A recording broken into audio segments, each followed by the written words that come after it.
ಸಾರಿ, ಅದು ಬೆಳಗ್ಗೆ ಅರ್ಜೆಂಟ್ ಕೆಲಸದ ಮೇಲೆ ಹೊರಗಡೆ ಹೊರಟೋದೆ, ಏನೋ ಮಾಡ್ಕೊಡೋಕ್ಕಾಗಲಿಲ್ಲ. ಕಾಫಿ ಮಾಡ್ಕೊಂಬಂದ್ಕೊಡ್ಲ? ಬೇಕಾಗಿಲ್ಲ, ನಿನಗೆ ಬೇಕಾಗಿರೋದೇ ಬೇರೆ. ಏನು ಇನ್ಫಾರ್ಮೇಶನ್. ಏನು ಇನ್ಫಾರ್ಮೇಷನ್? ನೀನು ಎಲ್ಲಿಗೆ ಹೋಗ್ತಿದ್ಯಾ, ಏನು ಮಾಡ್ತಿದ್ಯಾ ನನಗೆ ಗೊತ್ತಾಗಬೇಕು. ನಿಜ ಹೇಳು. ಏನು ನಿಜ ಹೇಳಿ? ನಾನು ಏನೂ ಮಾಡ್ತಿಲ್ಲ.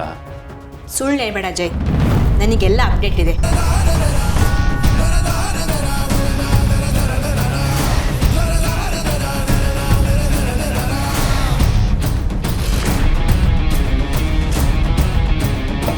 ಅಲ್ಲ ಜೈ, ನಿಮ್ಮ ಮಾವನ್ನ ಕಟ್ಟಕ್ಕೆ ಟಾರ್ಚರ್ ಮಾಡ್ತಿದ್ಯಲ್ಲ, ನೀನು ಯಾವತ್ತೂ ಬದಲಾಗಲ್ಲ. ಬದಲಾಗೋದಕ್ಕೆ ಚಾನ್ಸೇ ಇಲ್ಲ. Cool cool cool cool cool ಸಮಾಧಾನ. ಯಾಕೆ ಈ ವಿಚಾರನ ನಿನಗೆ ಮುಂಚೆನೇ ಹೇಳಲಿಲ್ಲ ಅಂತ ತಾನೇ ನೀನು ಕೋಪ ಮಾಡ್ಕೋತಾ ಇರೋದು? That was a surprise for you. ನಿಜ, ನನ್ನ ಹತ್ರ ಏನೂ ಕ್ಲಾರಿಟಿ ಇರಲಿಲ್ಲ. ಸೊ ಕ್ಲಾರಿಟಿ ಎಲ್ಲ ತೊಗೊಂಡು ವಿಷಯ ಗೊತ್ತಾದ ಮೇಲೆ ನಿನಗೆ ಹೇಳಿದ್ರೆ ನೀನು ಖುಷಿ ಪಡ್ತೀಯ ಅಂತ ಅಂದ್ಕೊಂಡು ಮುಚ್ಚಿಟ್ಟಿದ್ದೆ. ಆ್ಯಂಡ್ ಇವತ್ತು ನನಗೆಲ್ಲ ವಿಷಯ ಗೊತ್ತಾಯ್ತು.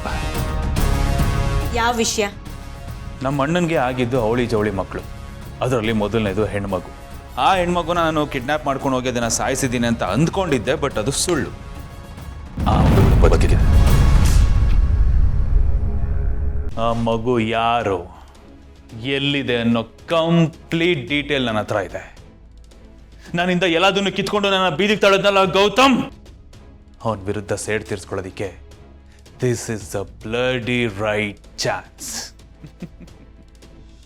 ನೋಡ್ತಾ ಇರೋ, ಸಿಕ್ಕಿರೋ ಈ ಚಾನ್ಸನ್ನು ಉಪಯೋಗಿಸ್ಕೊಂಡು ಹೇಗೆ ಜೇಡಿ ಕಮ್ ಬ್ಯಾಕ್ ಮಾಡ್ತಾನೆ ಅಂತ. ಆವಿನ ದ್ವೇಷ ಬರೀ 12 ವರ್ಷ ಆದ್ರೆ ಈ ಜೇಡಿ ದ್ವೇಷಕ್ಕೆ ಕೊನೆನೇ ಇಲ್ಲ ಕಣೆ.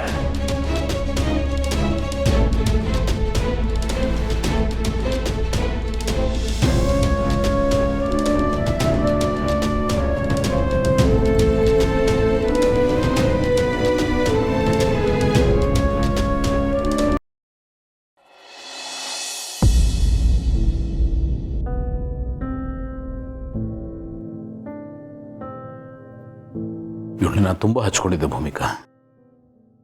ಇವಳು ನನ್ನ ಲೈಫಲ್ಲಿ ಬಂದಾಗಿಂದ ಏನೇನೋ ಪವಾಡಗಳು ನಡೆದೋಯ್ತು. ಎಲ್ಲೋ ಹೋಗ್ತಾ ಇದ್ದೆ, ನನ್ನ ಲೈಫು ಸರಿಯಾಗಿ ದಾರಿಗೆ ಬಂದಿದ್ದೆ ಇವಳಿಂದ ಅಂದ್ರೂ ತಪ್ಪಿಲ್ಲ. ನನ್ನ ನೀವು ಸಿಕ್ಕಿದ್ರಿ, ನನ್ನ ಮಗ ಸಿಕ್ತ, ನನ್ನ ಜೀವನ ಒಂದು ಹಂತಕ್ಕೆ ಬಂತು. ಅವಳ ಪಕ್ಕದಲ್ಲಿದ್ದರೆ ನಾನು ಪ್ರಪಂಚನೇ ಗೆದ್ದೆ ಅಂತ ಅನ್ನಿಸ್ತಾ ಇತ್ತು. ಈಗ ನನ್ನ ಇಡೀ ಪ್ರಪಂಚನೇ ಖಾಲಿ ಅಂತ ಅನ್ನಿಸ್ತಾ ಇದೆ. ನನ್ನ ಬದುಕಿನ ಒಂದು ಭಾಗನೇ ಹೋಯ್ತು ಅಂತ ಅನ್ನಿಸ್ತಾ ಇದೆ. ಯಾಕೆ ಹಾಗೆ ಹೇಳ್ತಿದ್ದೀರಾ? ನನಗೆ ನಿಮ್ಮ ಕಷ್ಟ ಅರ್ಥ ಆಗುತ್ತೆ. ಮಿಂಚನ ಕಳಿಸ್ಕೊಡೋದಕ್ಕೆ ನನಗೂ ಮನಸ್ಸಾಗ್ತಿಲ್ಲ. ನಾನು ಕಳ್ಕೊಂಡ ಸ್ವಂತ ಮಗುನ ಇವಳಲ್ಲಿ ಕಳ್ಕೊಂಡಿದ್ದೆ ಭೂಮಿಕಾ. ಎಷ್ಟೋ ದಿವಸ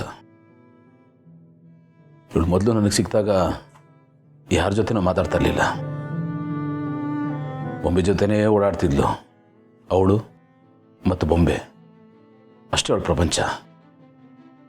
ಬೇರೆ ಲೋಕದವಳ ಥರ ಇರ್ತಾ ಇದ್ಲು. ಅವಳಾಯಿತು, ಬೊಂಬೆ ಆಯಿತು. ಈಗ ಮತ್ತೆ ಅವಳಿಗೆ ಸೈಕಲಾಜಿಕಲ್ ಶಾಕ್ ಆಗಿ ಬೊಂಬೆ ಜೊತೆಗೆ ಮಾತಾಡ್ತಿದ್ದಾಳೆ.